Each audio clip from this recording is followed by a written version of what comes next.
Hello, कैसे हैं आप सभी। मैं आपका धीरज सर आज फिर आप लोगों के सामने एक नए टॉपिक के साथ। लेकिन आज का जो टॉपिक है ये सही में आप लोगों के लिए बहुत ही बड़ा बूस्टर होने वाला है, क्योंकि आज मैं लेके आया हूँ आप लोगों के लिए टेंस के यूजेस।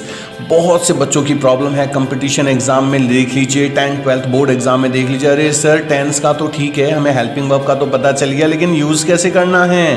तो आज आप लोगों के पास मैं 21 रूल्स लेके आया हूँ, और ये जो 21 रूल्स हैं इससे बाहर आप किसी भी एग्जाम में चले जाएं, इन रूल्स के अलावा आपसे कोई क्वेश्चंस पुटअप नहीं होगा। और इनको मैंने मेरे अपने नोट्स जो मैंने बना रखे हैं, जो मैं बच्चों को देता हूँ, आज वो मैं आप लोगों के साथ शेयर करने वाला हूँ।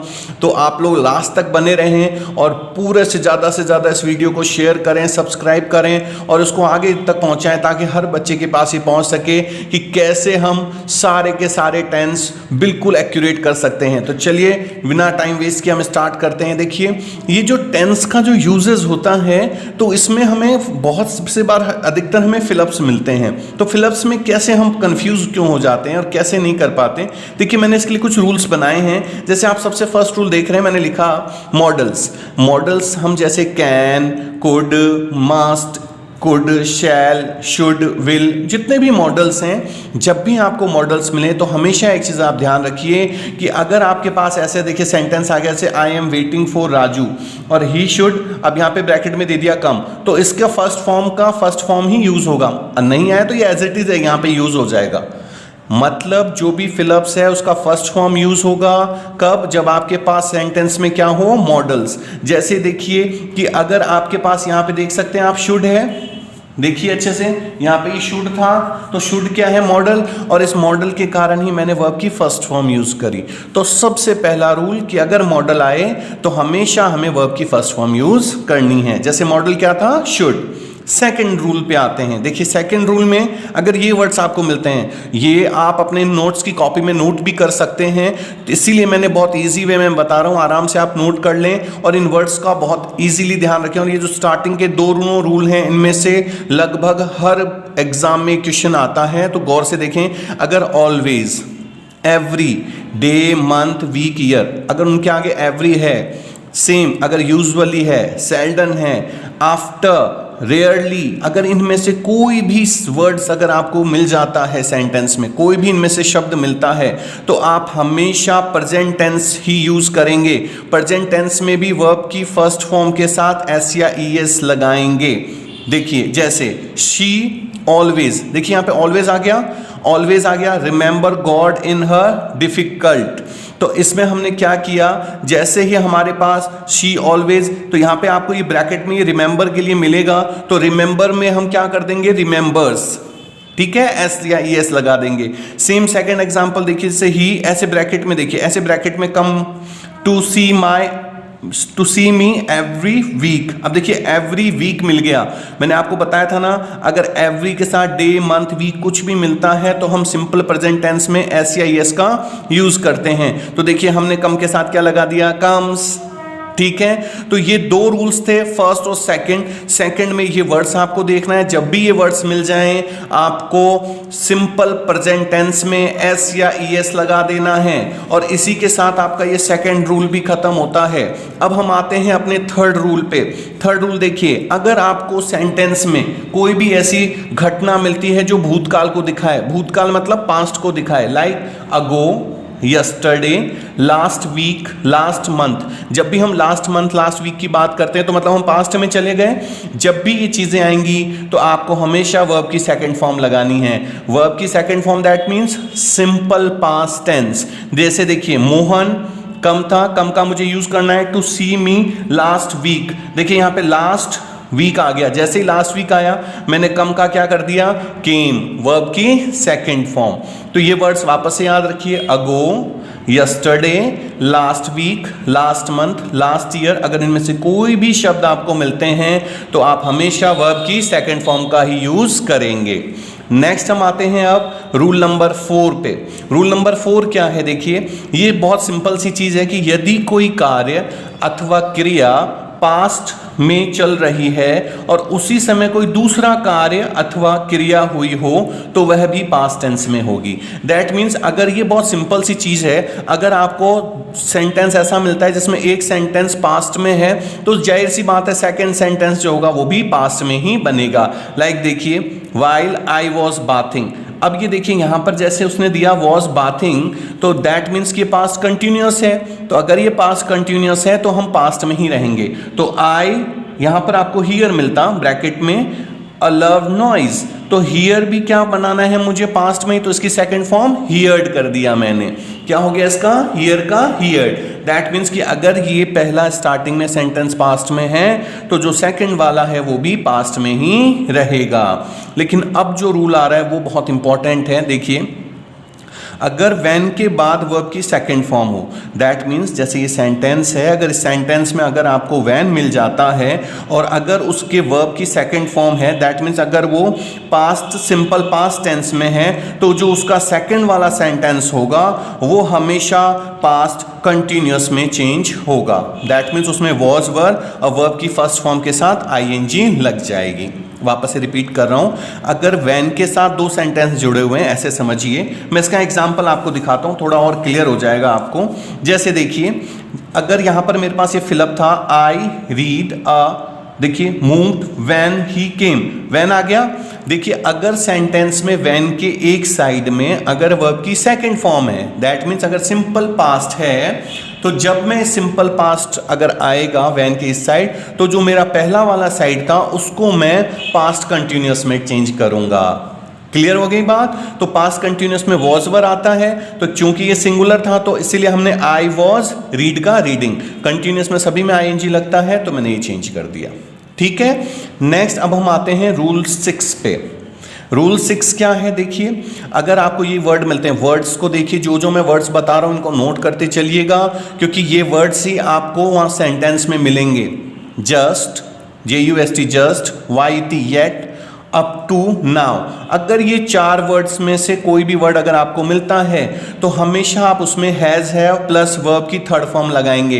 हैज हैव किस में आता है, पास्ट या प्रेजेंट, प्रेजेंट परफेक्ट टेंस में, तो ये प्रेजेंट परफेक्ट टेंस के लिए रूल हो गया। एग्जांपल देखिए, the doctor is not at home, doctor is not at home. Next देखिए, he filling the blanks go to hospital just now, ये आ गया जस्ट नाउ। जस्ट नाउ जैसे आया तो मुझे पता चल गया कि जब भी just, yet, up to now आएगा तो मुझे प्रेजेंट परफेक्ट का हैज हैव यूज करना है। तो यहां पर ये सिंगुलर था इसीलिए मैंने हैज लगाया, गो का गोन हो गया, तो has gone to hospital just now. तो अगर ये चारों वर्ड आपको आते हैं, ये अगर अप टू, नाउ, येट और जस्ट, तो आपको हमेशा प्रेजेंट परफेक्ट टेंस में हैज हैव और वर्ब की थर्ड फॉर्म लगानी है।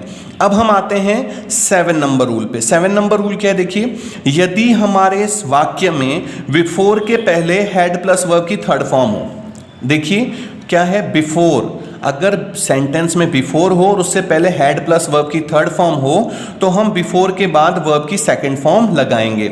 मैं एक रूल आपको इसमें चेंज कर रहा हूं, 5th वाला एक बार रिपीट करा रहा हूं, याद रखिए। उसमें वैन था और वैन की अगर एक साइड में वर्ब की सेकंड फॉर्म थी, सिंपल पास्ट था, तो हम पास्ट कंटिन्यूअस में चेंज करते थे। लेकिन अगर बिफोर है और अगर बिफोर के पहले हैड प्लस वर्ब की थर्ड फॉर्म है तो हम उसको वर्ब की सेकंड फॉर्म में चेंज करेंगे। मतलब पास्ट परफेक्ट जो है वो सिंपल पास्ट में चेंज होगा अगर बीच में क्या है, बिफोर। देखिए एग्जांपल में, द गेस्ट, अब ये गो था, बिफोर देखिए बिफोर आ गया, I reach the house, I reached मतलब वर्ब की सेकंड फॉर्म हो गई, बिफोर है तो जब भी बिफोर की एक साइड में वर्ब की सेकंड फॉर्म होगी तो सेकंड साइड में हमें हमेशा क्या लगाना है, हैड प्लस वर्ब की थर्ड फॉर्म। तो देखिए मैंने लगा दिया हैड, गो का क्या हो गया, गॉन, हैड गॉन।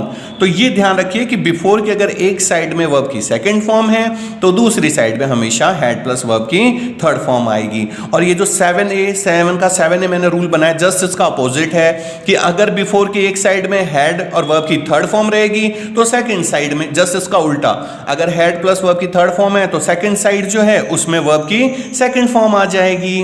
तो इस तरह से बिफोर के दोनों साइड का आपको ध्यान रखना है कि अगर एक साइड में वर्ब की सेकंड फॉर्म है तो सेकंड साइड में हैड और वर्ब की थर्ड फॉर्म लगेगी। और अगर एक साइड में हैड और वर्ब की थर्ड फॉर्म है तो सेकंड साइड में वर्ब की सेकंड फॉर्म लगेगी। नेक्स्ट हम आते हैं अब रूल नंबर 8 पे। रूल नंबर 8 क्या कहता है, देखिए कि यदि बिफोर के बाद वर्ब की फर्स्ट फॉर्म है तो बिफोर के एक और प्रेजेंट टेंस हो तो बिफोर के दूसरी ओर भी प्रेजेंट टेंस ही होगा। मतलब जैसे बिफोर के अगर एक साइड में प्रेजेंट टेंस है, इसको एक आप सिंपल वे में समझिए, अगर एक ही सेंटेंस में दो अगर आपके पास सेंटेंसेस आ रहे हैं तो अगर उसमें से एक प्रेजेंट टेंस में है तो जाहिर सी बात है उसका जो दूसरा पार्ट है वो भी प्रेजेंट टेंस में ही होगा। जैसे देखिए he take milk before he goes to bed. देखिए बिफोर आ गया, इसके इधर ये प्रेजेंट टेंस है तो मुझे इसको भी प्रेजेंट टेंस में ही चेंज करना पड़ेगा। तो मैंने टेक का क्या किया, टेक्स, क्योंकि सिंपल प्रेजेंट में एस या एस का यूज होता है। तो इस तरह से ये आपका जो प्रेजेंट टेंस का था, इसी से हमने एक और रूल बनाया है कि अगर देखिए वाक्य में आफ्टर है, क्या है, आफ्टर, और आफ्टर के पहले यदि वर्ब की सेकंड फॉर्म है तो आपके आफ्टर के बाद हैड प्लस वर्ब की थर्ड फॉर्म आएगी। ये रूल आपका 7 रूल के जैसा ही है, बस चेंज किया है। देखिए उसमें बिफोर के एक साइड अगर वर्ब की सेकंड फॉर्म आ रही थी तो बिफोर के दूसरी साइड हम हैड प्लस वर्ब की थर्ड फॉर्म लगा रहे थे, तो यहां पर बस आफ्टर है। तो आपको ध्यान रखना है कि अगर बिफोर और आफ्टर दोनों में से कोई सा भी आता है और अगर एक साइड उसकी वर्ब की सेकंड फॉर्म लग रही है तो दूसरी साइड हैड प्लस वर्ब की थर्ड फॉर्म लगेगी। बस आफ्टर और बिफोर ये आपको याद रखना है। जैसे देखिए माई मदर वॉश्ड, वर्ब की सेकंड फॉर्म आ गई तो जाहिर सी बात है दूसरी साइड में क्या आएगा, हैड प्लस वर्ब की थर्ड फॉर्म। देखिए my shirt after I had gone, go का गॉन हो गया, हैड गॉन टू स्कूल। तो सिंपल वे में हमने जो 7 नंबर पढ़ा और 8 नंबर बिल्कुल सेम है, बस इसमें चेंज ये है कि वहाँ बिफोर था और यहाँ पे आफ्टर है। अब मैंने ये जो 8B बनाया है ये भी सेम ही है। देखिए अगर वर्ब हैड प्लस वर्ब की थर्ड फॉर्म अगर एक साइड आएगी तो सेकंड साइड क्या आ जाएगी, वर्ब की सेकंड फॉर्म। इसका जस्ट उल्टा हो गया ये, तो उसी को 8B नाम डाल दिया है। ठीक है, तो ये आप एक चीज़ ध्यान रखें कि अगर आपका सेंटेंस प्रेजेंट में है तो दूसरा पार्ट भी प्रेजेंट में जाएगा और अगर एक साइड पास्ट में है तो उसका दूसरा साइड भी पास्ट में ही जाएगा। अब हम आते हैं रूल नंबर 9 पे। रूल नंबर 9 क्या कहता है, देखिए कि यदि समय के पहले 4 सिंस अथवा 4 सिंस हो, ऐसे समझिए आप, तो हम हमेशा has been, have been plus verb की फर्स्ट फॉर्म के साथ आईएनजी लगाएंगे। तो ये रूल जनरली अगर आपने टेंस पढ़ा होगा तो मैंने उसमें भी बताया था आपको कि जब भी हम समय की बात कर रहे हैं और अगर सेंटेंस हमारा प्रेजेंट टेंस में है, जैसे देखिए माय मदर, यहाँ पे कुक आता फूड फॉर 2 आवर्स, 2 घंटे से मेरी मदर खाना बना रही हैं, तो प्रेजेंट की बात है तो प्रेजेंट में हम क्या यूज करते हैं, हैज बीन और हैड बीन। तो यहाँ पे मैंने लगा दिया हैज बीन कुकिंग। ठीक है, तो अगर यही पास्ट में होता, जैसे मान लीजिए अगर इसमें ये पास्ट में होता तो मैं क्या लगा देता, हैड बीन कुकिंग। तो बस आपको ये देखना है कि सेंटेंस में अगर टाइम आ रहा है, जैसे 2 आवर आया, तो ये प्रेजेंट को दिखा रहा है, पास्ट को या फ्यूचर को दिखा रहा है, तो उसके अकॉर्डिंग हम उसका चेंज कर देंगे। नेक्स्ट, ये वही 9 नंबर का ही मैंने एक दूसरा 9A बनाया था कि जैसे मैंने आपको बताया था कि प्रेजेंट टेंस में है, अगर 4 सिंस आ रहा है, अगर प्रेजेंट टेंस में है तो हम क्या लगाएंगे, हैज बीन और हैव बीन। तो देखिए जैसे ये दे रखा है, जैसे Raksha wait a story since last year, last year दे दिया, सिंस लास्ट ईयर से वो वेट कर रही है, तो हमने क्या किया है यहाँ पे, हैज बीन वेटिंग, क्योंकि ये फिर वही टाइम को दिखा रहा है। टाइम के साथ हमें क्या यूज करना है, अगर प्रेजेंट में है तो हैज बीन हैव बीन हमें यूज करना है, तो हमने हैज बीन लगाया। नेक्स्ट, ये सेकंड वाला देखिए, ये 9B जो मैंने रूल बनाया है, बस ये वही है, मैंने अभी आपको स्टार्टिंग में कहा था अगर प्रेजेंट में है तो हैज हैव बीन। अब देखिए अगर इसमें वर्ब की सेकंड फॉर्म आ रही है और टाइम भी है, वर्ब की सेकंड फॉर्म किसको दिखाएगा, पास्ट को। तो देखिए जैसे बबीता हैड बीन ट्राइंग, ये तो मैंने आपको यहाँ पे सिर्फ ट्राई मिलेगा, to get a job for 2 years when finally she gave up the hope. Gave ये आपको मिलेगा वहां पे, तो वर्ब की सेकंड फॉर्म हो गई और 2 years टाइम को दिखा रहा है, तो इसीलिए मैंने इसमें क्या यूज किया, हैड बीन ट्राइंग। आपको सिर्फ यहाँ पे ब्रैकेट में से ट्राई मिलता। तो क्या पकड़ा हमने, देखिए वापस से कि भैया हमें वर्ब की सेकंड फॉर्म दे दी, हमें टाइम दे दिया, तो हमें इसमें हैड बीन ट्राइंग मतलब पास्ट परफेक्ट कंटिन्यूअस यूज करना है। ठीक है, अब हम आते हैं रूल नंबर 10 में। रूल नंबर 10 क्या कहता है वो देखिए कि यदि वाक्य में भविष्य में होने वाला कोई कार्य का साधारण जानकारी दी है, कोई भी सिंपल सा जो फ्यूचर में हो सके, तो हम जाहिर सी बात है विल और शैल यूज करेंगे। जैसे फॉर एग्जांपल देखिए, माय फादर, यहाँ पे सिर्फ गो मिलता हमें ब्रैकेट में, टू दिल्ली टुमारो। टुमारो का मतलब भविष्य में कल जाएंगे, तो इसलिए हमने यहाँ पे विल लगा दिया। तो जब भी आपको फ्यूचर के लिए जब भी बोला जाए, और फ्यूचर सेंटेंसेस में जो नॉर्मल हमारे पास फ्यूचर सेंटेंसेस होते हैं, तो हम उसमें विल या शैल का यूज करते हैं। अब हम आते हैं अपने अगले रूल पे, रूल नंबर 11।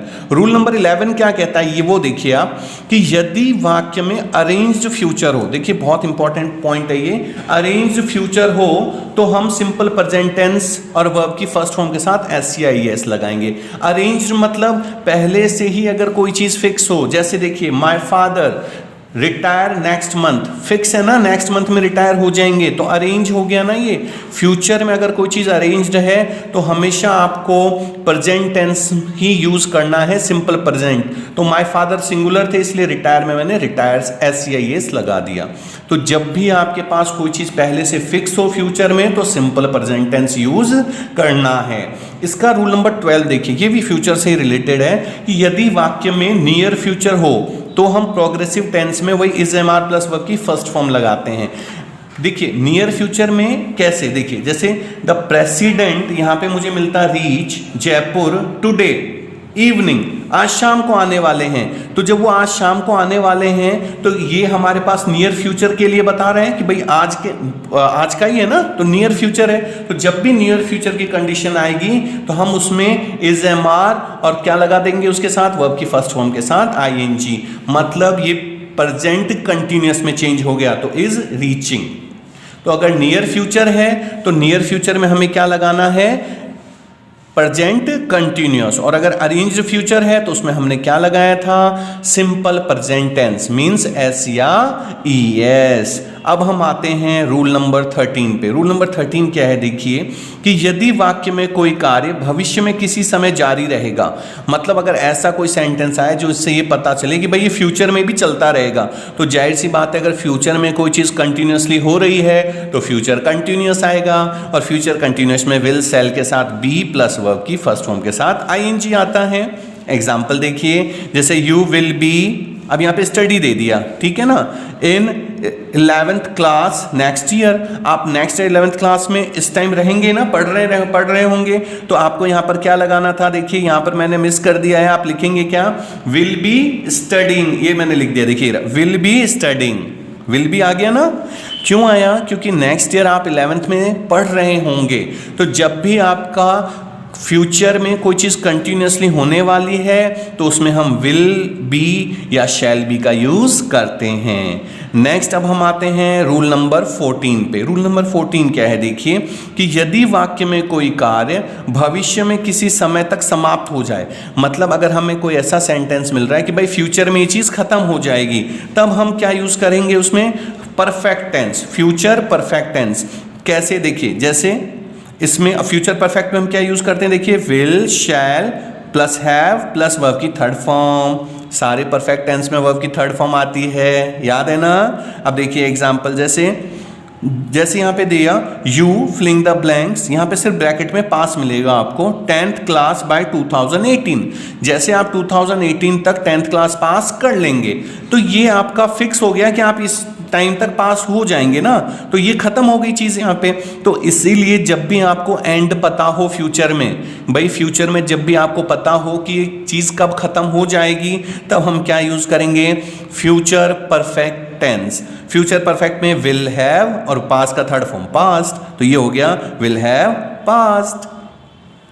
तो ये तो था हमारा रूल नंबर 14। अब हम आते हैं रूल नंबर 15 पे। देखिए यदि प्लीज से वाक्य चालू हो, ये बहुत इंपॉर्टेंट है। देखिए प्लीज से अगर वाक्य चालू हो रहा है और उसके तुरंत बाद ब्रैकेट में अगर नॉट प्लस वर्ब की फॉर्म फर्स्ट फॉर्म है, तो हम हमेशा डू या डज का प्रयोग करते हैं। डू या डज या डिड। अब इसी प्लीज से कैसे, देखिए एक बार मैं सेंटेंस दिखाता हूं, उससे थोड़ा और क्लियर हो जाएगा। जैसे देखिए प्लीज से ये सेंटेंस शुरू हुआ, ठीक है, प्लीज मेक अ नॉइज। अब ब्रैकेट में आपको मिलता है से डू, तो please do not make a noise, आप आवाज ना करें। तो जब भी प्लीज से सेंटेंस शुरू हो हमेशा ध्यान रखें तो उसमें डू, डज या डिड का ही यूज किया जाता है। नेक्स्ट, अगर हमारे पास इंपेरेटिव सेंटेंसेस हैं, इंपेरेटिव सेंटेंसेस में जब भी वाक्य के बाद जो दूसरा भी वाक्य है वो चालू कंडीशन में हो तो दूसरे में हमेशा इज एम आर के साथ आईएनजी लगाएंगे। देखिए, इंपेरेटिव सेंटेंसेस जब भी हम स्टार्ट करें और अगर सेकंड वाक्य चालू कंडीशन में, चालू मतलब उस टाइम वो रनिंग हो रहा हो, तो अगर वो रनिंग कंडीशन में है तो जाहिर सी बात है, मैंने पहले भी आपको बताया था कि जब भी कोई काम प्रेजेंट में चल रहा होता है, जैसे हो रहा है अभी, तो वो जैसे मैं अभी आपको पढ़ा रहा हूं तो ये प्रेजेंट कंटिन्यूअस में चला जाता है। कंटिन्यूअस टेंस की यही पहचान होती है। जैसे देखिए, लुक द मॉम, अब यहां पे जैसे सिर्फ रन मिलता आपको, after the bus perhaps he wants to catch it, जैसे उसने लुक दे दिया वो बता रहा है, तो ये इंपेरेटिव सेंटेंसेस हो गया आपका। और इसमें देखिए कि ये सेकंड वाला सेंटेंसेस देखते हैं पहले, the bus perhaps he wants to catch it, look the mom, mom क्या कर रही हैं, बस के लिए भाग रही हैं, दौड़ रही हैं उसके लिए, तो इसीलिए वो चीज़ अभी चल रही है, कंटिन्यूसली वो चीज़ हो रही है, तो इसीलिए हमने रन का क्या लगाया, इज रनिंग, मतलब हमने इसको प्रेजेंट कंटिन्यूअस में चेंज किया है, क्योंकि जो सेकंड सेंटेंसेस है वो हमें ये बता रहा है कि जो फर्स्ट सेंटेंस है वो अभी भी कंटिन्यूसली हो रहा है। तो जब भी इंपेरेटिव सेंटेंसेस में एक सेंटेंस के बाद दूसरा सेंटेंस कंटिन्यूस फॉर्म में रहे, मतलब वो चालू कंडीशन में रहे, तो हमेशा आप क्या लगाएंगे, प्रेजेंट कंटिन्यूअस टेंस। ठीक है। नेक्स्ट, रूल नंबर 17 देखिए क्या बताता है, यदि वाक्य में बाय प्लस सब्जेक्ट हो, याद करिए bye plus subject, active voice, passive voice पढ़ाया था ना, तो अगर हमारे पास बाय प्लस और सब्जेक्ट हो तो हम उसमें हमेशा जब भी हम उसका सेंटेंस बनाते हैं तो उसमें हम क्या देखते हैं, देखिए जैसे मेरे पास एक ये सेंटेंस है, अ लेटर वॉज, अब देखिए वहां पे आपको सिर्फ राइट मिलेगा, लेटर राइट बाय हर यस्टरडे, बाय और हर आ गया, तो जब भी बाय और हर आ गया तो हमें पता हो जाना चाहिए कि हम जब इसको चेंज करेंगे तो ये देखिए बाय हर यस्टरडे, तो जैसे ये यस्टरडे दिखा रहा है तो सिंपल पास्ट के लिए आ रहा था द प्रीवियस डे, तो जब भी सिंपल पास्ट चेंज होता है एक्टिव पैसिव में, मैंने आपको बताया था, तो सिंपल जितने भी होते हैं सब अपने कंटिन्यूस में चेंज हो जाते हैं, तो वॉज, और हमेशा जब भी आप एक्टिव वॉइस पैसिव वॉइस में पैसिव वॉइस बनाते हैं तो वर्ब की थर्ड फॉर्म, तो राइट का रिटर्न। शॉर्ट में बताता हूं, ये यस्टरडे सिंपल पास्ट को दिखाता है, जब भी एक्टिव पैसिव में चेंज करेंगे तो ये आपका पास्ट कंटिन्यूअस में जाएगा, तो हेल्पिंग वर्ब वॉज, वर्ब की थर्ड फॉर्म रिटर्न। तो ये ध्यान रखिए जब भी बाय प्लस सब्जेक्ट आए तो ये पैसिव फॉर्म के अकॉर्डिंग चेंज हो जाएगा, पैसिव का रूल लग जाता है इसमें। नेक्स्ट है हमारे पास 18 नंबर रूल, क्या कहता है वो मैं बताता हूं आपको। देखिए, वाइल, एज, स्टिल, ये अगर शब्द आपको मिल रहे हैं, वापस से देखिए, वाइल, एज, स्टिल, अगर ये शब्द आपको मिलते हैं तो या तो वो देखिए इज एम आर मतलब प्रेजेंट कंटिन्यूअस, या पास्ट कंटिन्यूअस में ही सेंटेंस चेंज होगा, वो डिपेंड करेगा कि सेंटेंस प्रेजेंट में है या पास्ट में है। देखिए जैसे the teacher come late while the students wait for him, अब स्टूडेंट वेट कर रहे हैं उसके लिए, टीचर के लिए, तो टीचर्स कम लेट, टीचर लेट आए वाइल द स्टूडेंट्स, तो जाहिर सी बात है जब स्टूडेंट्स क्या कर रहे हैं उसका वेट ही कर रहे होंगे, तो स्टूडेंट है तो student were waiting, past continuous में चेंज कर दिया हमने। नेक्स्ट देखिए, जैसे she broke her leg while she drive a scooter, तो वो जब स्कूटर चला रही तभी उसने क्या किया, शी ब्रोक हर लेग, उसने अपने पैरों में चोट लगा ली, तोड़ ली उसने। तो फिर इसमें भी देखिए ड्राइव है तो वॉज ड्राइविंग, तो ये वर्ड ध्यान रखिए क्या मैंने बताया था। देखिए वाइल, एज और स्टिल, आपको देखिए शॉर्ट फॉर्म में इनको लिख के रख लेना है कि अगर ये तीनों वर्ड आते हैं तो हमेशा है तो प्रेजेंट कंटिन्यूअस में चेंज होगा, या फिर जो सेंटेंस है वो पास्ट कंटिन्यूअस में चेंज होगा। नेक्स्ट अब हम आते हैं हमारे 19 नंबर रूल पे, जो मैंने आपको सबसे जो सेकंड नंबर रूल बताया था वही 19 जैसा भी है, कि वही every day, every month, every year, always, after, now days, ये सेकंड का ही रिपीट वर्जन है थोड़ा सा। जब भी ये आए तो हमेशा आपको वर्ब की फर्स्ट फॉर्म यूज करनी है, ये हमेशा ध्यान रखना है कि आपको सिंपल प्रेजेंट टेंस इसमें यूज करना है। जब भी ये आए तो हमेशा ये वर्ड्स ध्यान से देखिए, और ये हर एग्जाम में बहुत बार इनमें से क्वेश्चंस आते हैं, तो आपको सिंपल प्रेजेंट यूज करना है, दैट मीन्स अगर सिंगुलर है तो SEIS का यूज करेंगे, अगर प्लूरल है तो वो का वही आ जाएगा। सिंपल प्रेजेंट टेंस यूज करना है, ठीक है। अब देखिए रूल नंबर 20। रूल नंबर 20 क्या कहता है? यदि वाक्य के बीच में दैट हो, क्या हो? दैट, और की का अर्थ देते हैं और दैट के पहले यदि पास्ट टेंस हो तो दैट के बाद वर्ब में प्राय हैड प्लस वर्ब की थर्ड फॉर्म लग जाएगी। ये रूल याद कीजिए, वर्ब की सेकंड फॉर्म और हैड, ये हमने 3 जगह पढ़ा है। पहली बार हमने पढ़ा था कि अगर वैन हो और वैन की अगर एक साइड क्या हो वर्ब की सेकंड फॉर्म, तो दूसरी साइड हैड प्लस वर्ब की थर्ड फॉर्म आएगी, या वो आपस में चेंज हो जाते हैं। सेकंड हमने क्या पढ़ा था वैन के बाद? एक और आया था, याद कीजिए, बिफोर। यस, बिफोर के बाद पहले और बाद में भी अगर वर्ब की सेकंड फॉर्म है तो हेड प्लस वर्ब की थर्ड फॉर्म जाएगा, और थर्ड आ गया दैट। तो इन तीनों वर्ड्स को ध्यान रखिए, वैन, बिफोर और दैट, अगर ये आते हैं और इनके अगर एक साइड में वर्ब की सेकंड फॉर्म है तो दूसरी साइड हमेशा वर्ब हेड प्लस वर्ब की थर्ड फॉर्म लगेगी। जैसे देखिए, शी सेड दैट, वर्ब की सेकंड फॉर्म आ गई तो गो का मुझे क्या करना है? Had gone to cinema the previous day. और अगर यहां पर हैड गॉन होता तो यहां पे वर्ब की सेकंड फॉर्म लगा देते, मतलब ये आपस में एक्सचेंज हो जाते हैं, ठीक है। अब नेक्स्ट देखिए, लास्ट फाइनल रूल की अगर आपके पास ये वर्ड है, गौर से देख लीजिए, हैड बेटर। हैड बेटर अगर आपके पास वर्ड आ रहा है सेंटेंस में तो हमेशा आप वर्ब की फर्स्ट फॉर्म का ही यूज करेंगे। जैसे यू फिलिंग द ब्लैंक्स दे दिया बेटर, यू हैड बेटर, ऐसे देगा सेंटेंस। देखिए, यू हैड बेटर, यहाँ पे गो होगा टू योर हाउस, तो गो का जैसे ही हैड बेटर मुझे लिखा हुआ मिल गया तो मैं गो का गो ही लिखूंगा और मैं इसमें कोई चेंज नहीं करूंगा। तो ये वो 21 रूल्स हैं जिनसे आप किसी भी एग्जाम में, किसी भी कंपटीशन एग्जाम में, किसी भी बोर्ड एग्जाम में टेंस के सारे क्वेश्चन एक्यूरेट कर सकते हैं। बस आपको करना क्या है वो मैं बताता हूँ। ये वर्ड्स को आपको याद रखना पड़ेगा कि कौन कौन से वर्ड हैं और मैंने क्या क्या रूल्स बताए। इनको चाहे तो आप आपकी नोट कॉपी में रूल्स को नोट डाउन कर लीजिए और उसके बाद अगर आप चेक करना चाहें तो प्रीवियस ईयर के आप क्वेश्चन उठाइए। देखिए, मैं बहुत सिंपल सी चीज़ कहता हूँ कि आप चेक कीजिए। मैंने बोल दिया, यूट्यूब पे बहुत से टीचर बोल देते हैं, लेकिन मैं ये कह रहा हूं आप चेक कीजिए, प्रीवियस ईयर के क्वेश्चन उठाइए और ये 21 रूल एक बार वहां पे नोट डाउन करके उनमें से चेक कर लीजिए, आपके सारे क्वेश्चन क्लियर होंगे। तो इस वीडियो को ज्यादा से ज्यादा शेयर कीजिए, सब्सक्राइब कीजिए और इन रूल्स को देखिए। आज आपके टेंस की सारी प्रॉब्लम सॉल्व हो जाएगी। Thank you very much.